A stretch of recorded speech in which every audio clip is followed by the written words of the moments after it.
on this video, I'm going to show you guys how to waterproof a shower. We're using red guard for the membrane over here. What it is a waterproofing membrane. It's almost like a paint, but when it dries it's like rubber. You're going to want to put 2 coats everywhere, that's what they recommend, and then a 3rd coat on any hole, crack, or nail. Before I did this, I prepped it with a mesh, and I made videos on all these, so if you want to check my channel, and make sure you get the right mesh, because this one's for drywall, and this one is for backer board. Reason being they're different, don't use this one, because when it gets wet, it will start to break down in about 3 to 4 years. There is another product that people use, it's fiberglass mesh. It almost feels like paper, but it is fiberglass, and you can use it for your joints and put the red guard over it. But what I did, I'll try to go close up and show you guys. You can see the fiberglass mesh in here. You just fold it over, and I added a coat of white thin set mortar with a polymer modified.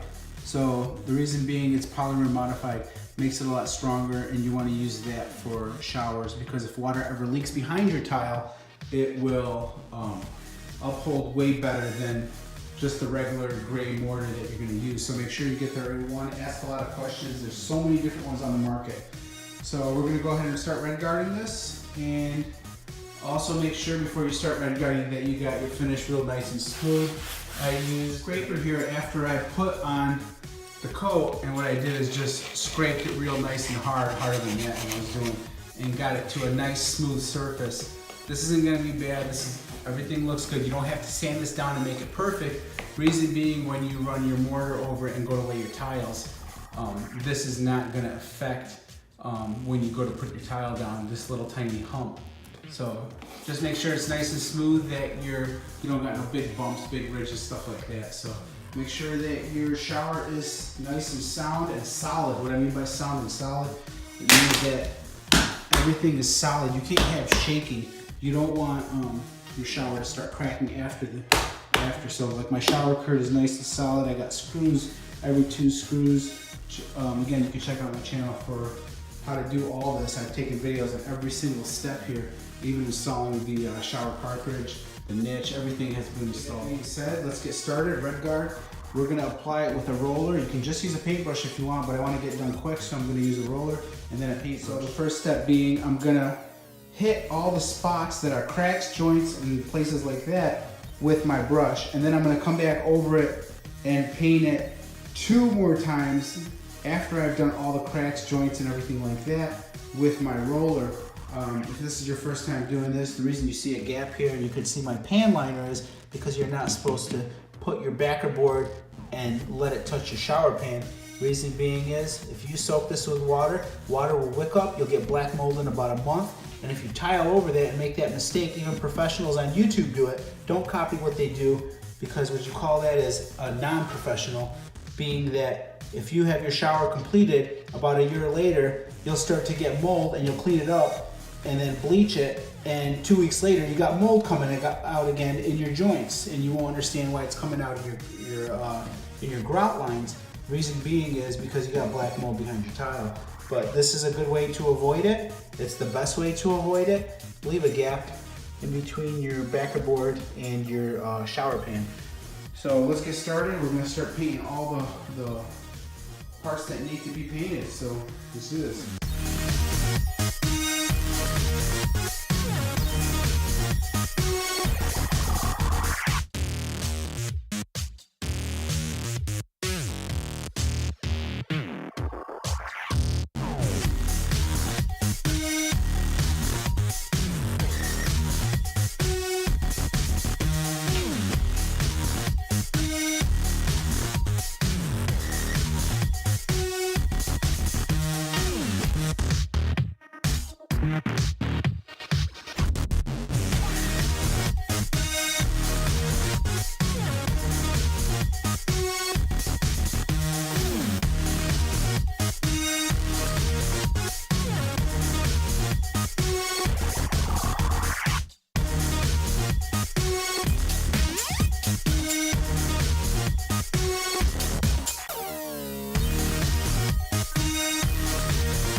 going on so far. We're putting in all the crack joints. If you guys are not doing this yourself, but you actually hired somebody, you're just looking at this video to see what's going to be happening. If that person who's building your shower is not using RedGuard or some other type of waterproofing membrane, you better make sure they use it. And if they disagree on using it, send them on their way, because tiles and grout always get water behind them. I said always. It will get through there eventually. So what you want is a waterproofing membrane to stop that from getting black mold behind your tiles. And a big question for all you do-it-yourselfers you're going to have is, am I going to put RedGuard all the way up and around the drain flange? Yes, I am. You will put about 3 layers on your shower pan. You'll see some people only put it around because they're worried about creating a mold sandwich.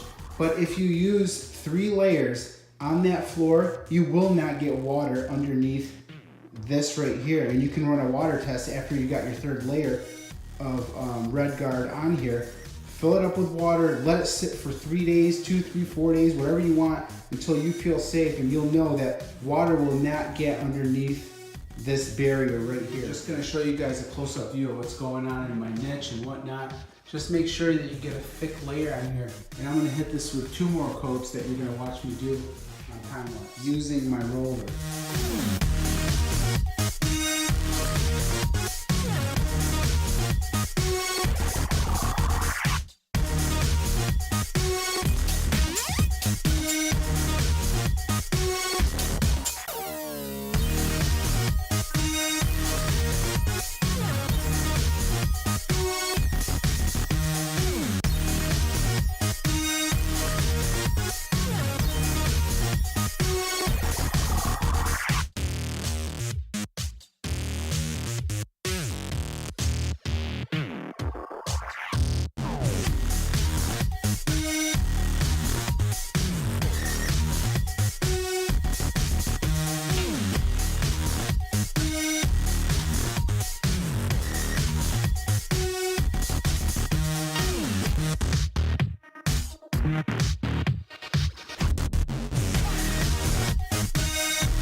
RedGuard on my probably 1.5 coats in some spots, almost 2.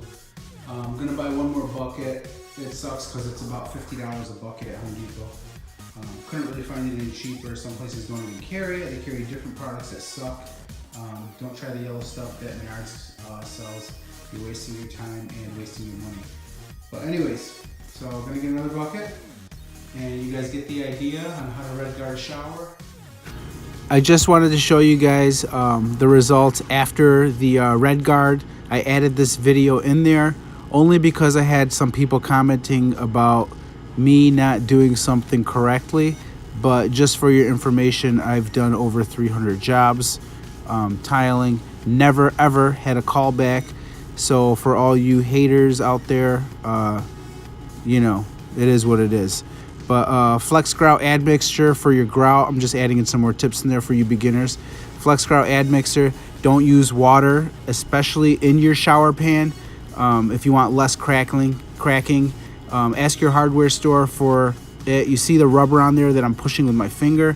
It just becomes like a hard Elmer's glue in there instead of the water. You'll get a lot less cracking in your grout joints in the future. Also, you're definitely going to want to seal your grout when you're done. You could pick up a sealer, talk to your hardware store again, and they'll recommend the correct sealer for you. Usually there's an admix made for the type of grout that you buy. That way you're not mixing with some other manufacturer's grout. Say you buy one manufacturer's grout and a different admix. Anyways, over here I'm cleaning up my shower tiles. Try to use a 2x2 inch tile when you do put it in your pan. It's a lot easier and better to work with. As far as your slope goes, because when you got a slope going and you got, say, a 1 inch by 1 inch tile, it's harder for it to work with, especially even a bigger tile. If you could put that in your head to notice the difference on a bigger tile, if you're using say a 4x4 tile or an 8x8, something like that, you can't capture that slope is what I'm trying to get to. I'm using a black grout here.